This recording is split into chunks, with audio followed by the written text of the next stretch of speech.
Bien, vamos a hablar de otros temas. Tenemos pauta internacional también para comentar en esta edición de Pauta Final. Y vamos a abordar un informe muy interesante que analiza la situación que está enfrentando América Latina en un momento, bueno, lo sabemos, muy, muy complejo. Por supuesto que el ámbito sanitario es lo más urgente, pero además hay otros asuntos de carácter institucional, político, económico también, que son previos, que anteceden a esto, que están como telón de fondo y que plantean una serie de desafíos pensando en lo que vendrá hacia adelante. La CEPAL, por ejemplo, ya proyectaba que el periodo 2014-2020 va a ser el de más bajo crecimiento en 7 décadas acá en América Latina, lo que acrecienta, por supuesto, la gravedad de la situación sanitaria. Va a ir acrecentando también las brechas de desigualdad. El Fondo Monetario, por ejemplo, está proyectando una caída para América Latina y el Caribe de 8,1% este año. En fin, hay varias razones para mirar con algo de preocupación lo que está ocurriendo acá en América Latina. Y surgen, por supuesto, preguntas respecto a cómo salir de este escenario. Estamos en contacto con Jorge Saad, director del Centro de Estudios Internacionales de la Universidad Católica, precisamente para hablar sobre este informe que lleva por título Riesgo Político América Latina 2021. Gracias, Jorge, por el contacto, muy amable. Hola, Jorge, ¿qué tal? Muchas gracias por la invitación, Sebastián y Verónica. Tiempo que no los veía. Sí, hace mucho tiempo que no conversábamos. Jorge, bueno, este informe tiene 33 páginas, aborda, como decíamos, la situación en la que está nuestra región, los principales desafíos por delante, y antes de ir al detalle de cada uno de ellos, demos un vistazo general. ¿En qué pie pilló la pandemia a Latinoamérica? Creo que la pandemia, y como lo revela este informe de riesgos políticos, pilló a la región, podríamos decir, en un triple shock. Uno económico, que tú, Sebastián, lo explicaste muy bien, que es este estancamiento que ha venido teniendo la región a nivel económico después de ese boom de la década del 2000, donde gracias a los precios de los commodities muchas personas salieron de la pobreza, una clase media frágil, pero hubo un cambio social. El segundo es el shock sanitario propio de la pandemia. América Latina ha sido de los epicentros a nivel de contagio y muertes, si vemos a nivel global. Y el tercero, que es más de fondo, que es el institucional, que vemos un deterioro en el nivel de confianza en las instituciones públicas a nivel latinoamericano, en aquellas instituciones que son claves para la democracia, gobierno, congresos, poder judicial, y eso también es un terreno fértil para estos liderazgos más populistas, más autoritarios, que ofrecen estos atajos o esta tierra prometida a la población.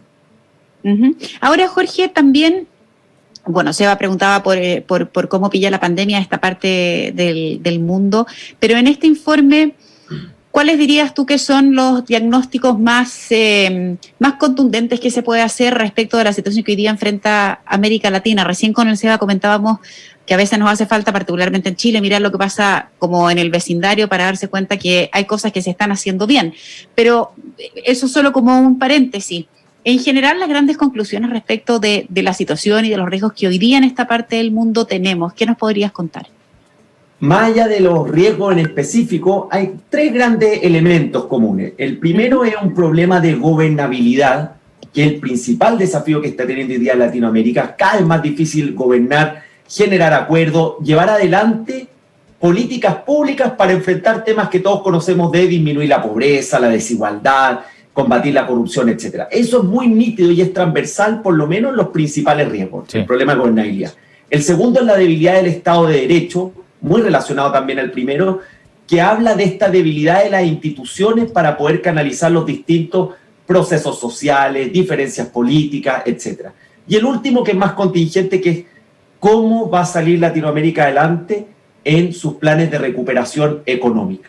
Pero si ustedes se fijan, muchos de los riesgos políticos también se venían manifestando prepandemia, el aumento de percepción de la corrupción, algunas situaciones de tensiones fronterizas, la rivalidad estratégica entre Estados Unidos y China y cómo va a impactar también en la región, etc. Pero esos 3 grandes elementos, yo diría, Verónica y Sebastián, son los más transversales o comunes en esta, podríamos decir, fatiga institucional que está teniendo América Latina.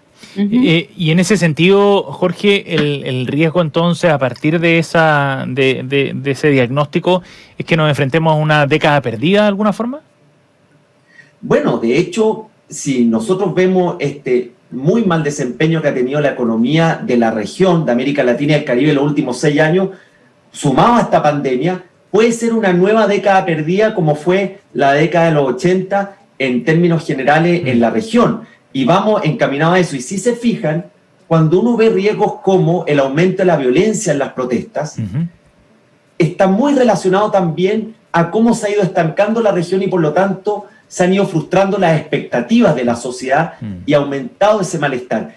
Hay un dato muy interesante que muestra cómo en los últimos 6 años ha ido aumentando la conflictividad, lamentablemente asociada también a violencia en los últimos 2 años, en las manifestaciones sociales, que son legítimas en democracia, pero la violencia, sin lugar a dudas, es el principal enemigo de todo sistema democrático. Y eso hay que mirarlo con mucha atención, porque no solamente Chile, Sebastián, y con esto termino, fue en Ecuador, fue en Bolivia el año pasado, este año en Perú, Guatemala e incluso Costa Rica.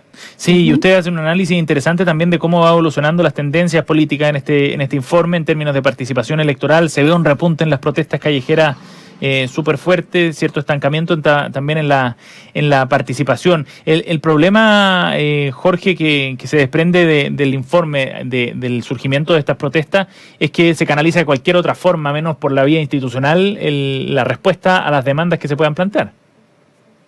Exactamente, y de hecho las sociedades siempre han tenido diferencias y no es misterio. Uno abre el diario, ve las editoriales de prensa de otros países y más o menos cada uno con su realidad. Los problemas son similares, pero lo que vemos hoy día con preocupación es incapacidad de procesar por la vía institucional esas diferencias. Y la violencia aparece como una amenaza y en algunos países, en Chile aún de manera emergente, todo lo que es el crimen organizado y cómo otras organizaciones ilícitas relacionadas al narcotráfico aprovechan estos espacios, aprovechan estas oportunidades de incapacidad institucional para resolver las tensiones que se producen en cualquier población. Claro. Y en eso, ¿cómo ves a Chile particularmente, Jorge? A ver, yo no quiero decir que Chile sea la niña más linda del barrio, pero también objetivamente el estallido social y la forma como se canalizó, una manera de empezar a resolver ese problema fue, bueno, el plebiscito que ocurrió, y a muchos países les llamó la atención que finalmente Chile siguiera teniendo al mismo presidente que fue electo democráticamente, que, bueno, hasta las 3 de la mañana los partidos políticos estuvieran tratando de ponerse de acuerdo para ofrecer una alternativa. O sea, esos mecanismos fueron llamativos a nivel latinoamericano, porque no era esperable que eso ocurriera. Entonces quiero preguntarte en concreto, ¿de qué depende que esa característica que ha presentado Chile, particularmente en el último tiempo, pueda mantenerse y que sigamos siendo en alguna medida un país ordenado y que, si bien es cierto, tiene esos conflictos que tú comentas, bueno, logra resolverlos tal vez de una forma muy distinta al de sus vecinos? Sí, yo coincido contigo, Verónica, de que Chile sigue gozando de una salud institucional, ha tenido capacidad de resolver en situaciones críticas en el último año y medio por la vía política, por la vía institucional, el plebiscito, el acuerdo de noviembre del año pasado, pero si pusiéramos un semáforo yo le pondría una luz amarilla a esta amenaza a la violencia, porque han habido episodios donde hay una incapacidad de resguardo del orden público, una mayor tolerancia o lentitud en condenar la violencia como forma de expresión política, y esa luz amarilla es la que tenemos que nosotros mirar con atención de si efectivamente vamos a poder desactivarla o si vamos a tener situaciones, sobre todo las discusiones que vienen el próximo año del proceso constitucional, y no nos olvidemos de las 5 elecciones que va a tener Chile, de que puedan realizarse con normalidad y que estos episodios de violencia ojalá sean lo más aislados posible, porque vemos que, aunque han bajado en masividad, han bajado en frecuencia, nos estamos acostumbrando a que los días viernes tenemos situaciones de destrozo, vandalismo, violencia, en la zona centro de Santiago. Entonces, luz amarilla, no roja. Chile sigue siendo un lugar que ofrece certeza jurídica, que controla en términos generales sus situaciones de violencia. Vemos sectores como energía que son muy atractivos para la inversión extranjera, pero tenemos que mirar con atención si es que efectivamente vamos a ser capaces de controlar y resguardar el orden público, que es fundamental para cualquier democracia y sociedad de cualquier país. Estamos conversando con Jorge Saad, director del Centro de Estudios Internacionales de la Universidad Católica. Jorge, hay un factor también que se analiza en este reporte que tiene que ver con la situación migratoria, que ha cambiado muchas cosas en los últimos años en Latinoamérica, principalmente por los flujos migratorios venezolanos que se intensificaron en los últimos años. ¿Cuál es la perspectiva que le dan a este tema en particular? Efectivamente, Venezuela puede llegar a superar los 5 millones de inmigrantes repartidos en distintos países de la región.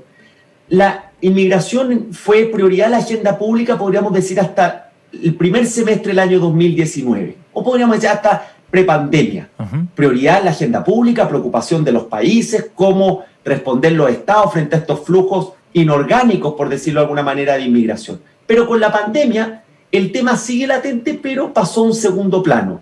Lo que nosotros creemos que a medida que los países vayan retomando cierta normalidad, tanto por el efecto de la pandemia como por las situaciones estructurales que existían antes, este va a volver a ser una prioridad de la agenda pública y va a volver a liderar dentro de las 3 principales preocupaciones de los países de la región, especialmente aquellos que están absorbiendo mayor cantidad de estos flujos migratorios. Hoy por la pandemia, un poquito más en segundo plano, sí, pero va a volver a ser preocupación una vez que se vaya superando esta situación producto de la emergencia sanitaria.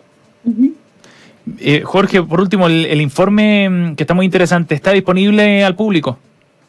Sí, este es un informe que está disponible en nuestra página web del Centro de Estudios Internacionales, ciuc.cl, está disponible en las redes sociales, está abierto obviamente a Chile y a la región, y fíjense que hemos tenido una muy buena recepción porque aun cuando hay mucho debate sobre América Latina, muchas conferencias, investigaciones, creemos que era necesario sistematizarlo de alguna manera, y este va a ser un índice que año a año vamos a ir evaluando el comportamiento que tiene América Latina, donde vamos a ver que muchos elementos también son compartidos con nuestro país. Sí, es muy interesante para entender lo que está ocurriendo aquí en la región, Vero. Jorge Saad es el director del Centro de Estudios Internacionales de la Universidad Católica y sobre todo esperar que esa luz amarilla no pase a la roja en el semáforo, sino que juegue a la inversa y pueda volver a verde, que es lo que todos esperamos. Ha sido muy grato conversar contigo, Jorge. Gracias por este tiempo y en conversación con Radio Pauta. Felices fiestas para ti. Igualmente, felices fiestas para usted y todos los que nos están escuchando. Cuídate. Chao, gracias. Chao, chao. Chao.